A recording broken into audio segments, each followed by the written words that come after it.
ভারতের 7 দফা লোকসভা নির্বাচনে 2 দফার ভোট গ্রহণ সম্পন্ন হয়েছে। প্রথম 2 দফায় ভোট হয়েছে 190 আসনে।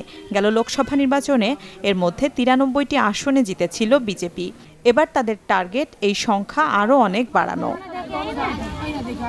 তাই দফাভিত্তিক আসন প্রাপ্তির অঙ্ক কষতে শুরু করেছে বিজেপি নেতৃত্বাধীন এনডিএ জোট।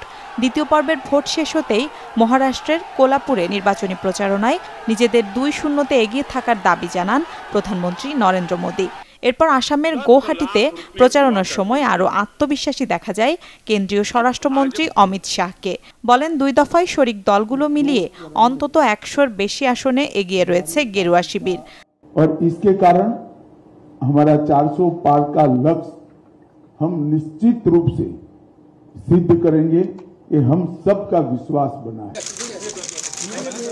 আসন নিয়ে নির্দিষ্ট কোনো টার্গেট না থাকলেও বিজেপির দাবি মেনে নিতে নারাজ বিরোধী ইন্ডিয়া জোট।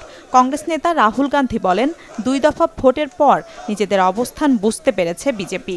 আর তৃণমূল প্রধানের দাবি এবার 200 আসনই পার করতে পারবে না বিজেপি জোট। ওদের বলুন যা দুটো ফেজ হয়ে গেছে তাতে তোমরা ধপাস এপাশ ওপাশ ধপাস হয়েছো, আর বাদ বাকি যে 5টা ফেজ হবে তার জন্য বুক দুরু করছে। 543 আসনের লোকসভা নির্বাচনে সরকার গঠন করতে প্রয়োজন 272 আসন, যাতে 400 আসনে জয়ের লক্ষ্য ঠিক করেছে বিজেপি নেতৃত্বাধীন এনডিএ জোট। Desk report, channel 24।